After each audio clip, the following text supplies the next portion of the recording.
Eu queria que você abrisse no Antigo Testamento, no primeiro livro de Reis, 21. Primeiro livro de Reis, 21, e nós vamos ler do versículo 1 ao versículo 13. Primeira Reis, 21, do versículo 1 ao 13. Diz assim a palavra do Senhor: Sucedeu depois disto o seguinte: Nabote, o jezreelita, possuía uma vinha ao lado do palácio de Acabe, rei de Samaria, tinha em Jezreel. Disse Acabe a Nabote: Dá-me a tua vinha, para que me sirva de horta, pois está perto, ao lado da minha casa. Dar-te-ei por ela outra melhor, ou, se for do teu agrado, dar-te-ei em dinheiro o que ela vale. Porém, Nabote disse a Acabe: Guarda-me o Senhor de que eu dê a herança de meus pais. Então, Acabe veio desgostoso e indignado para sua casa, por causa da palavra de Nabote, o jezreelita, lhe falara quando disse: Não te darei a herança de meus pais. E deitou-se na sua cama, voltou o rosto e não comeu pão. Porém, vindo Jezabel, sua mulher, ter com ele, lhe disse: Que é isso que tens assim desgostoso teu espírito, e não comes pão? Ele respondeu: Porque falei a Nabote, o jezreelita. Ele disse: Dá-me a tua vinha por dinheiro, ou, se te apraz, dar-te outra em seu lugar. Porém ele disse: Não te darei a minha vinha. Então Jezabel, sua mulher, lhe disse: Governas tu com efeito sobre Israel? Levanta-te, come, e alegra o teu coração. Eu te darei a vinha de Nabote, o jezreelita. Então escreveu cartas em nome de Acabe, selou-as com o sinete dele e as enviou aos anciãos e aos nobres que havia na sua cidade e habitavam com Nabote. E escreveu nas cartas dizendo: Apregoai um jejum e trazei Nabote para a frente do povo. Fazei sentar-se defronte dele dois homens malignos que testemunhem contra ele, dizendo: Blasfemaste contra Deus e contra o rei. Depois levai-o para fora e apedrejai-o, para que morra. Os homens da sua cidade, os anciãos, os nobres que nela habitavam, fizeram como Jezabel lhes ordenara, segundo estava escrito nas cartas que lhe haviam mandado. Apregoaram um jejum e trouxeram Nabote para a frente do povo.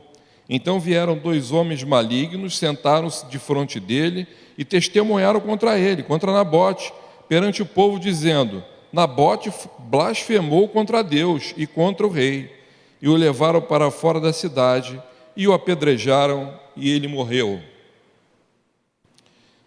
Texto que provavelmente é conhecido de muitos, né? E eu não tinha como não enxergar alguns pontos de contato com esse evento triste que aconteceu do menino Henry, da morte do menino Henry. Quando você começa a entender tudo que se passou, sabemos que ainda está sob julgamento, há muita coisa para acontecer, mas não é a primeira vez que acontece um evento onde um casal se une e essa união termina numa tragédia. Não é a primeira vez. Nós acabamos de ver e ler um texto muito antigo, onde também foi assim. Não foi com uma criança, mas a união de duas pessoas que terminou com uma tragédia. E se vocês lembrarem, há um tempo atrás, aconteceu pelo menos mais dois eventos aqui no Brasil, e foram relatados, talvez por conta da condição financeira média alta dessas pessoas, essas notícias apareceram mais. Eu fico imaginando quantos outros Henrys não têm morrido por aí e, por conta da condição financeira, não chamar tanto a atenção da mídia, as coisas são simplesmente nem percebidas. Eu ouvi na rádio a respeito dessa... Eu tenho certeza que você está acompanhando isso, né? É inevitável, aqui no Rio de Janeiro, até fora do Rio. Eu peguei uma rádio fora do Rio e eles estavam assustados com isso tudo, né? E um repórter investigativo falou uma coisa que é o ponto de início do nosso sermão aqui. Ele diz o seguinte, ele perguntou, bom, a parte técnica do que aconteceu já foi definida. Agora, o que nós temos que estudar é a ação, a responsabilidade das pessoas por ação ou por omissão. Só que ele deu uma vírgula e insistiu, de todos. E eu pensei, de quem ele está falando? E ele insistiu, de todos, não só dos dois que estavam na casa com a criança. E eu comecei a revisitar as entrevistas, as falas, e eu gosto muito de entrelinhas, gosto muito de, como vocês sabem, eu gosto de filmes, toda hora eu estou vendo filme. Ontem mesmo à noite eu estava começando a ver um filme novo da Netflix, acalmou um pouco o coração dessa tensão, né, do que eu ia dizer, mas... E numa cena inicial de um submarino, tem um rapaz que tem uma capacidade enorme de ouvir bem os sinais do mar. É um filme novo. E nas primeiras cenas, eu estava com a Fabiola lá e, de repente, no submarino eu olho a cena do central, o que tem lá pendurado? Uma raquete de matar inseto, aquelas laranjas, né? E eu olhei aquilo, Fabiola, olha isso. É uma raquete lá, mas eles estão no submarino. Não é uma coisa que se espera ter no submarino, né? E eu não sei por que aquilo estava lá, porque eu não continuei a ver o filme, eu vou ver hoje. Mas são as entrelinhas, cenas que você percebe ali, que estão fora de foco, e isso faz parte do trabalho dos investigadores, quando ficam insistindo em conversar, e falar, e perguntar novamente, para as coisas precisam se encaixar. E quando elas não se encaixam, a verdade vai, pelo menos o parte da verdade vai aparecendo. Aqui nós temos um texto que é um texto duro, né? Lido assim rápido, mas é um texto duro, porque o que nós vamos falar aqui essa noite, eu vou pegar versículo por versículo, de dia, o que nós vamos falar aqui, ele vai tratar de uma coisa que é uma pergunta para você. Dos desejos que você tem no coração, dos desejos que você alimenta, qual deles vale uma vida? Qual deles vale uma vida? É disso que nós vamos tratar. Talvez você diga de cara, não, nenhum vale uma vida. Tem certeza? Tem certeza que os teus atos, apesar de você não puxar um gatilho, não fazer coisas que fizeram com esse menino Henry, será que os desejos do teu coração, você não está puxando outros gatilhos? Vamos aprender com esse texto essa manhã, não sei porque eu falei de luz e estou pensando em noite. Talvez porque seja muito triste essa questão do Henry e está deixando um pouco nublada a minha mente, mas não é isso. Vamos ver o que o texto nos oferece, vamos ver o que o texto nos aponta, porque se esse repórter tiver certo que existem pessoas, para além dos dois, que foram responsáveis por ação ou omissão, talvez nós, muitos, e vão aparecer muitos mais no caso Henry, somos corresponsáveis por coisas que estão acontecendo no nosso dia a dia, no nosso caminhar, porque muitas vezes fechamos os olhos para tomar ações que deveríamos tomar. Ou muitas vezes somos corresponsáveis. Aqui, nesse texto, é perfeito. Muitos corresponsáveis, a gente vai passar por eles.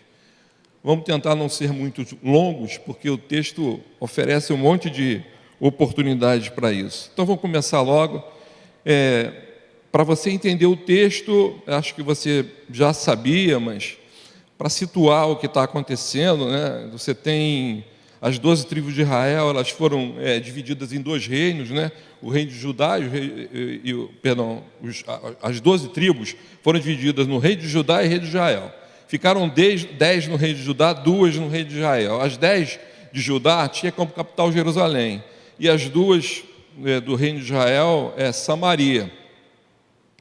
E esse trecho trata justamente do reino de Israel, onde tinha como capital a Samaria, né? Então, o texto de Acabe, ele é o rei de Samaria, o texto que vai dizer aqui. Então, esse é o que está acontecendo aqui, né? Acabe era casado com Jezabel, um nome que vai até Apocalipse, né? Você já ouviu falar dela, certamente negativamente. Mas mesmo pessoas assim têm coisas a nos ensinar, para que nós tenhamos cuidado com esses ambientes, com os ambientes com os quais Jezabel está acostumada a militar, para a gente nem se aproximar deles. Esse é o tipo de aprendizado que a palavra de Deus nos oferece. Então vamos conhecendo esse interlúdio, isso tudo que está acontecendo. Nabote era vizinho, né, como o texto mesmo diz. E o que a gente pode aprender com esse texto diante disso tudo? Diante do que os desejos do seu coração, quanto valem, se valem uma vida? Pense nisso o tempo todo. Então vamos lá. Sucedeu depois disso o seguinte: Nabote, o jezreelita, possuía uma vinha ao lado do palácio de Acabe, rei da Samaria. Tinha em Jezreel. Disse Acabe, rei da Samaria, disse Acabe a Nabote: dá-me a tua vinha para que me sirva de horta, pois está perto, ao lado da minha casa, dar-te-ei por ela outra melhor, ou se for do teu agrado, dar-te-ei em dinheiro o que ela vale, né? Até o versículo 2. De cara aqui, pensa bem, né? Você é vizinho do rei, que maravilha, né? Está bem, o vizinho é o rei, eu estou ótimo na fita, né? Vou ficar sempre bem, vou ter um bom relacionamento com ele. Esse é o que se imagina, né? Você provavelmente, né, se não precisa ser o rei, mas qualquer sujeito famoso da mídia aí passa a morar perto da tua casa, você já vai ficar: opa, meu vizinho é fulano, você nem imagina. E melhor de tudo, o teu vizinho tem interesse numa propriedade sua. Olha que maravilha. E tem planos para ela. Então, nesse relacionamento, há um relacionamento que provavelmente o Nabote falou: nossa, o início da conversa está, né? O rei veio me procurar e tal, o início da conversa está boa. E ele tem um plano para aquela vinha, né? Ele tem um plano de plantar uma horta, né? Então, primeiro, Acabe, ele vai com os argumentos interessantes: tenho interesse na tua propriedade, tenho interesse nela, posso te dar outra, porque eu sou uma pessoa rica em outro lugar, porque essa aqui é minha vizinha. Tem sentido, porque, pensem bem, sob o ponto de vista do rei, ele está dizendo o seguinte: olha, eu tenho uma vinha, mas a vinha só dá vinho. Eu vou botar uma horta para alimentar os meus criados, o meu palácio, diversificar, multiplicar. E tem sentido, porque eu não vou ter problema de movimentação, a logística está resolvida. Tem sentido a proposta dele. E ele não queria usar o seu poder para, digamos, para criar algum tipo de problema a Nabote. Ele diz: olha, eu vou conseguir outro lugar, uma terra, eu vou conseguir isso, e te dou até em dinheiro. Ou seja, as possibilidades existentes em termos de negociação, os argumentos, tinham sentido sob o ponto de vista humano.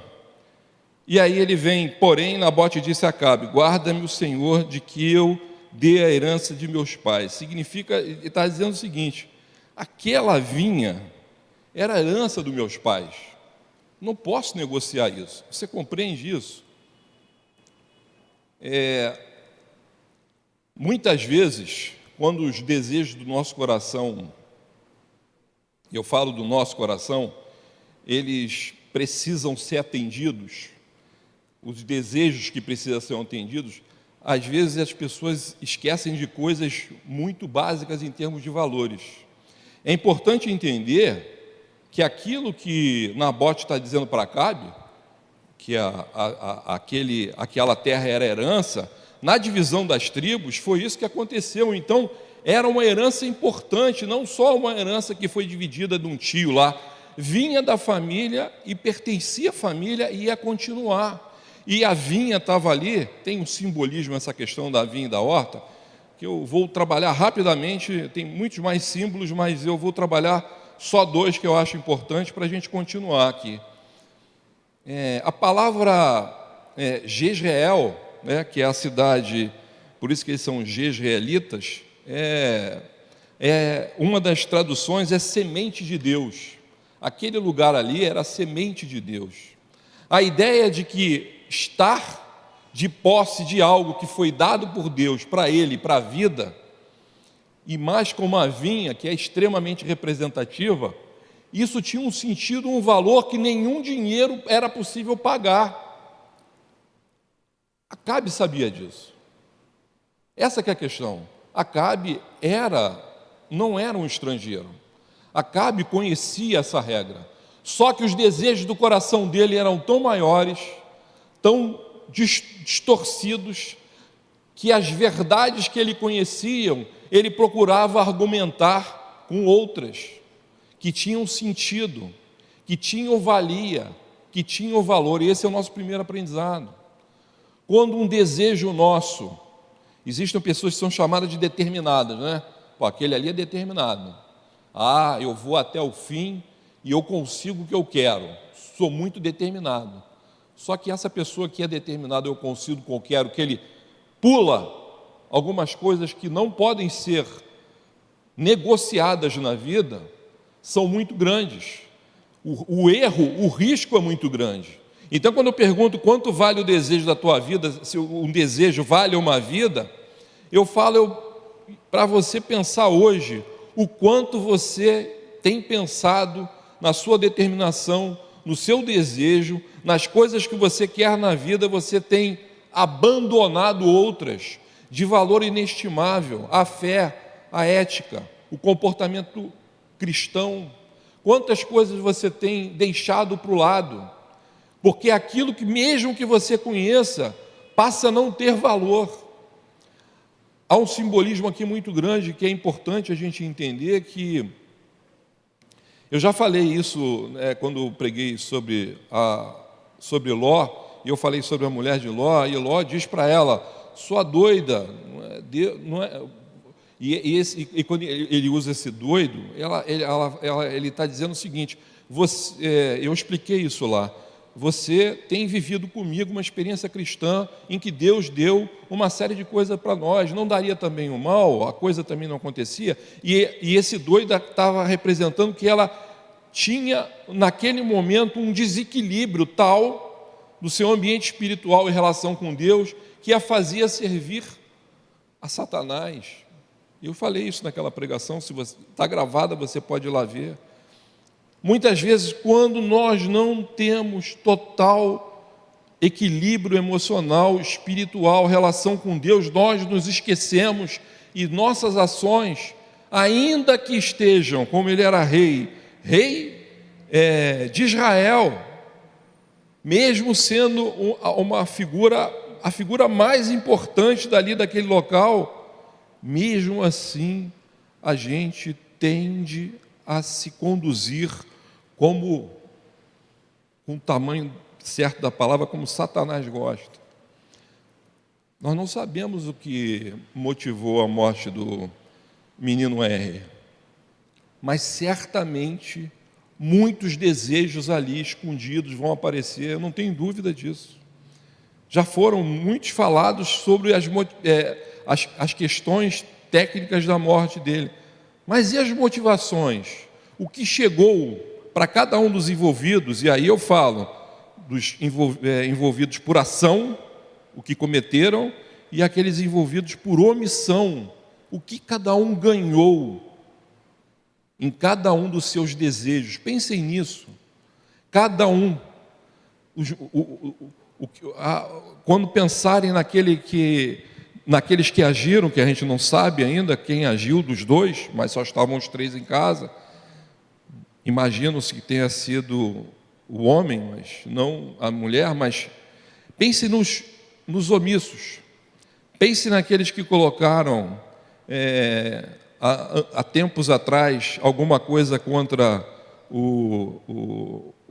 aquele homem, eu prefiro nem citar o nome, doutor não sei o quê. Pensem nas motivações. Existem muitas motivações que nos fazem ser omissos na nossa relação com Deus. Muitas. Aqui nós vamos ver várias coisas nesse sentido. Mas Nabote, por mais que aquela relação com o rei pudesse ser interessante, ele pudesse abrir mão daquela situação, o valor que tinha aquela vinha era maior do que o que podia ser produzido aqui pela horta. Vamos pensar até em termos práticos. O rei ia para fazer uma horta ali, tinha que fazer o quê? Arrancar a vinha. E aí é uma metáfora muito interessante para a gente entender cada vez mais, é a questão da sazonalidade. Uma horta é sazonal, você planta, tem época do ano, existe até um calendário, né? Vai alimentar muito mais gente e tal, é verdade. Mas há uma sazonalidade, enquanto que a vinha, existem vinhas de 200 anos, 300 anos. Ela tem a ideia de perenidade e outras metáforas também, que eu não vou utilizar aqui. Há muitas outras metáforas nessa questão de horta e vinha. Mas o importante é que Jezabel, ela tinha outros deuses. Então a ideia de usufruir o momento, vamos nos alimentar agora, eu preciso de uma horta agora para alimentar meu palácio, tem sentido. Vamos fazer isso, esquece a vinha. É aquela coisa de a gente esquecer algumas coisas que têm valor para você e para mim.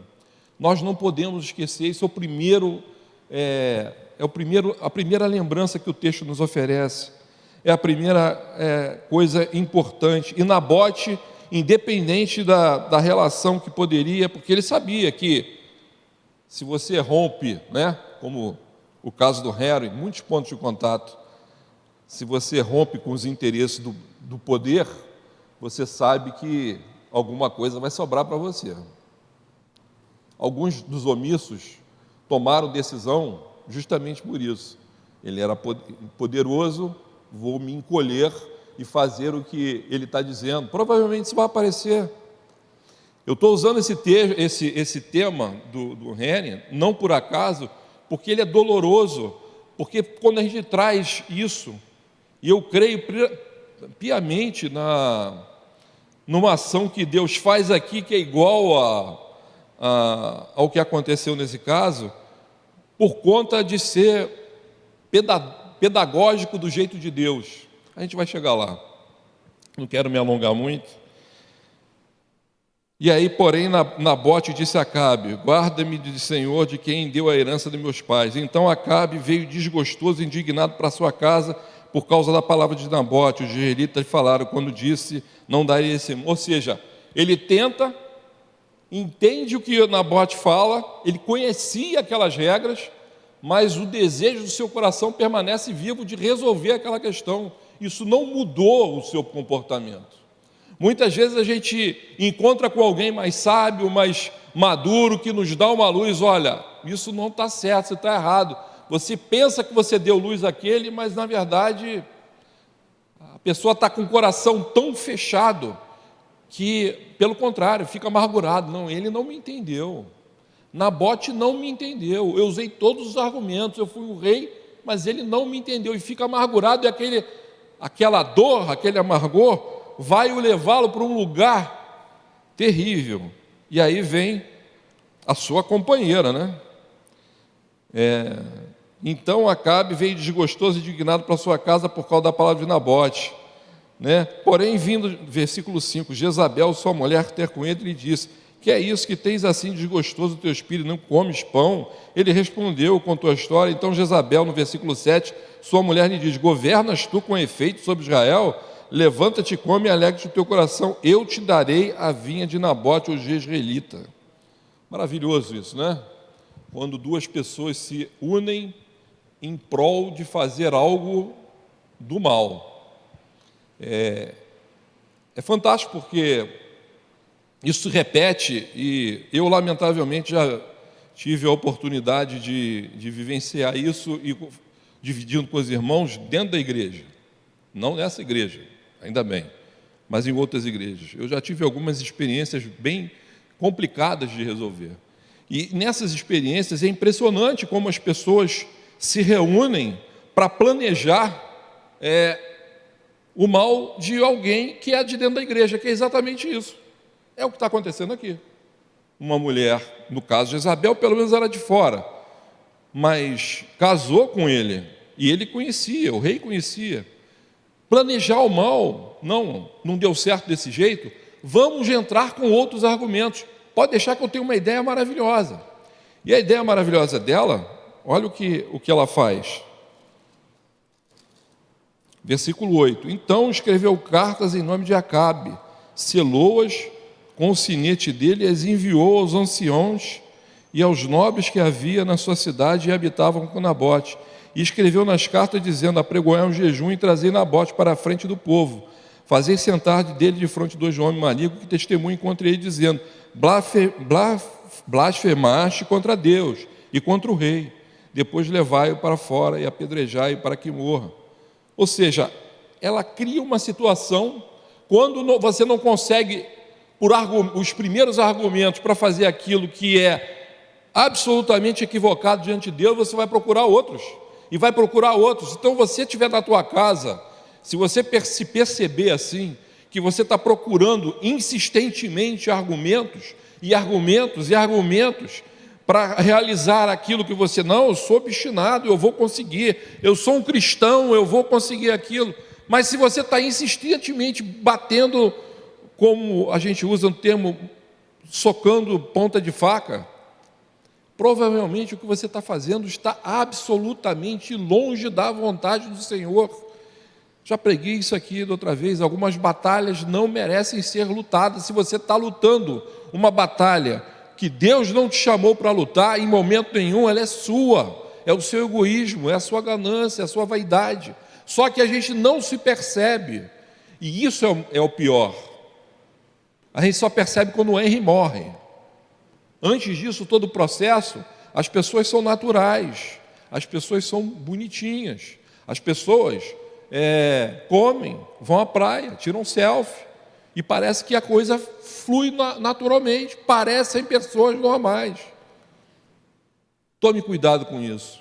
E eu quero chamar a atenção, é difícil dizer isso, mas existem pessoas que têm o coração, estão com o coração tão fechado para perceber essa realidade, e eu falo de tudo que nós estamos vivendo, da tua vida, da pandemia, que vão ter muita dificuldade de perceber isso, mas eu imagino que aqueles que são omissos, ou foram omissos, ou se fizeram omissos, possam fazer parte disso.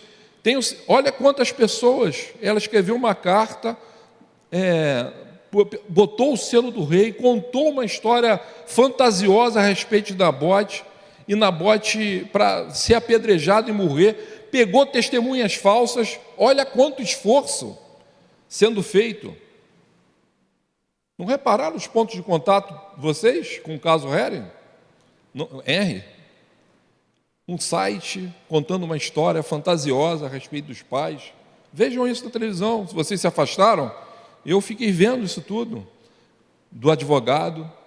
Como isso, o exercício do mal, ele pode ir a uma distância que, se os bons não falam, se as pessoas de bem não falam, se as pessoas de bem não são interferidas e interferem, coisas ruins acontecem.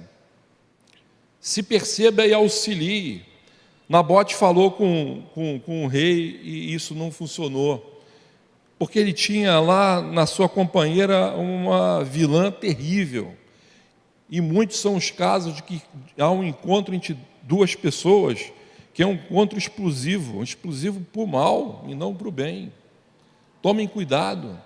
Eu já orei uma vez sobre isso, no caso de Ló, para que as famílias orassem em voz alta junto, pai, mãe, filho, para que você consiga perceber o quão distante da espiritualidade, cada um está na sua casa para que você consiga ajudar ainda lá atrás. Porque quando se fecha um coração, quando se entristece um coração, a gente fica cego diante de uma situação que só vai ser descortinada como uma tragédia. Invariavelmente é isso. E ele manda os homens para a cidade. Acontece, apregoaram um jejum, reparem, apregoaram um jejum, versículo 12, Nabote para a frente do povo, então vieram 2 homens, ou seja, usaram a palavra de Deus, usaram, para além disso, usaram tudo contra Nabote, um homem que não fez nada de errado. Outra coisa que a gente precisa aprender e muito é que quando a gente ora, o pastor Marcelo orou, e isso acontece continuamente quando a gente apresenta a palavra de Deus, é para que ela fale aos nossos corações, e não o contrário. Se você tem uma verdade e busca na palavra de Deus situações para que a palavra de Deus te diga aquilo que já está no teu coração, está tudo errado na tua vida. Existem pessoas que ficam buscando versículos, trechos da palavra do Senhor, porque aquilo que está no seu coração precisa ser validado pela palavra de Deus. Mas é o contrário. O que a gente precisa é que a palavra de Deus nos fale. E há uma série de exemplos. Lembro da profeta Uda, quando eu preguei aqui da profeta Uda, o rei Josias. Rei Josias caminhando, de repente ele redescobre o livro da palavra do Senhor. Nós falamos sobre isso aqui. Ele que já era alguém que já caminhava de forma correta, quando ele ouve o que estava escrito ali, ele se rasga, ele coloca pano em cima disso, porque ele fala, meu Deus, eu estou errado. Ele ouve a palavra e entende que ele está distante daquilo, mesmo sendo alguém que caminhava bem. Filipe e Eunuco, como é que alguém fala se alguém não entende? Quando ele vai explicando lá, Filipe vai explicando, Eunuco é contagiado pela palavra. Cuidado quando a gente busca na palavra respostas para a desorientação que já está no teu coração. Isso é um perigo, isso é preocupante. Eu já vi coisas na televisão, então, até no Fantástico, coisas terríveis sobre distorções da palavra de Deus, cujo objetivo era trazer o mal para as pessoas, e era uma cegueira total por parte daquele que fazia isso. E ela, tão maldosa, ela usa isso, ou seja, promove o jejum, ou seja, contamina todo um grupo de pessoas que sequer, em momento nenhum, até a morte de apedrejamento deles, suspeitam que Nabote, ele fez isso mesmo? Pensa bem, ninguém falou nada, não, mas veio tudo bem, mas eu convivo com Nabote aqui, ele é teu vizinho, mas é meu também. Pense no caso Henry, pense nas famílias, ele tem contato comigo, eu sei o que você está dizendo dele, mas e eu não tenho nada a dizer sobre o que eu vejo? Tem alguma coisa errada. É isso que os policiais tentaram fazer, tudo bem com técnica, não, mas a gente sabe, pessoa bonzinha. Eu vi o sujeito falar na televisão, voz de bonzinho, voz de tranquilo, mas, meu Deus, tinha um rastro de coisas que aconteceu já. Não estou falando de culpabilidade, ele vai ser julgado, ela vai ser julgada, ok. Eu estou agora me dirigindo para aqueles omissos que partilharam desse relacionamento, partilharam de conhecer isso tudo, e ninguém, em momento nenhum, teve atenção para perceber, olha, tem alguma coisa errada aqui. Quando falam de você, se você tem uma relação com Deus, tal qual, se outro te aponta o dedo, e você imediatamente, não, é isso mesmo. Emerson lá, eu conheço ele desde pequeno, e conheço mesmo, conheço o Emerson desde pequeno. Eu já sabia da vida dele há muito tempo. Tem mesmo que tudo que acontece na vida dele, caramba, eu sou um cidadão qualificado para desqualificar a vida do outro. Mas eu posso fazer o contrário, eu posso interferir e dizer, não, peraí, eu conheço, tem alguma coisa errada. Ele pode ter agido errado, vamos analisar com calma, tem alguma coisa que está diferente. Não ser omisso, o cristão não pode ser omisso, não pode não interferir. Mas Nabote, no fim, ele é apedrejado e morre. E aí você vai caminhar comigo, e é duro dizer isso, mas para a gente terminar, algumas tragédias são permitidas por Deus para que a gente consiga ver a verdadeira da face das pessoas aqui na terra. Isso aconteceu com Heren, eu tenho certeza. Ninguém vai me dizer nada, minha visão. A verdadeira face, por mais trágico, por mais doloroso que seja, porque quando alguém com 4 anos de idade morre sem ter nem construído alguma coisa, há algo de pedagógico para a gente, por mais doloroso que seja. Essa permissividade que acontece com Deus aqui, se vocês olharem os versículos seguintes, logo depois que Nabote morre, para dizer que Deus não estava alheio a tudo, não estava. Se você continua o trecho aqui, você vai ver que Deus chama Elias, logo no versículo 17, trecho que a gente não vê, e fala do que está acontecendo. Você vai ver aí esse encontro de Deus com Elias, e diz assim, Nabote morreu, você vai conversar com... A conversa agora vai começar comigo. A conversa acabou entre eles. A conversa agora é comigo, e começa a ter um outro encontro. Deus não está alheio a nada do que nos acontece. Mas algumas faces nossas precisam ficar mais à mostra do que só indicativas. Ou seja, as pessoas precisam aparecer porque nós precisamos, como cristãos, saber que precisamos da presença de Deus. Precisamos ter o nosso coração aberto à presença de Deus, lendo o que está acontecendo, porque quando estamos nos sentindo muito confortáveis, imaginando que tudo está bem, imaginando que está tudo sob controle, muitas vezes os nossos desejos valem uma vida. Lembre-se que Nabote, antes de morrer, teve toda a sua vida desqualificada. Ele não só morreu, ele morre desqualificado. Ele morre como alguém que não servia a Deus, e não era nada disso. Às vezes nós matamos pessoas sem puxar um gatilho, porque desqualificamos, porque os desejos do nosso coração, ele está tão cego que vale mais desqualificar alguém para ela sair de cena, para que minha vontade se faça. Isso é muito grave. Isso é muito grave. Isso aconteceu no caso do Henry, isso aconteceu em muitos outros. O que aprende eu e você temos que aprender? Nós precisamos aprender que a presença de Deus precisa iluminar a tua casa, como o dia de hoje. A leitura da palavra de Deus precisa nos dizer o que fazer e como fazer. E nós precisamos aprender que não podemos ser omissos diante de tanta coisa confusa que há. Nós somos chamados para ser luz. Nós somos chamados para ter uma situação diferente das trevas. E não podemos nos omitir com a luz do Senhor nos conduzindo. Não interferir e matar com o desejo do nosso coração continuamente querendo ser atendido. Tome cuidado com isso. Você tem projetos de vida, passe os seus projetos sobre o crivo do Senhor. Você quer montar uma horta? Quer fazer isso? Coloque o seu projeto sobre a vida do Senhor. Veja se essa horta é projeto dele também. Você já entendeu que a horta é uma metáfora para tudo aquilo que pode ser danoso. Não quero mexer com as pessoas que têm horta em casa, não é disso que eu estou falando, é uma metáfora. Uma metáfora onde você quer colocar o seu desejo muito para além daquilo que o Senhor faria na sua condição. As vinhas na bote são eternas.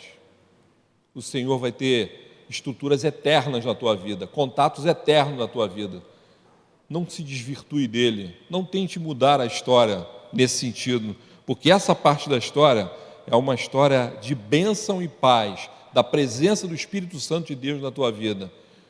Coloque os seus planos, os seus projetos sobre o crivo do Senhor. Senão, muitas vezes, Ele vai permitir que você fique cego como o rei de Israel. O rei de Israel estava cego completamente, sem perceber absolutamente nada do que está acontecendo, porque essa cegueira foi construída por você mesmo. Não permita isso.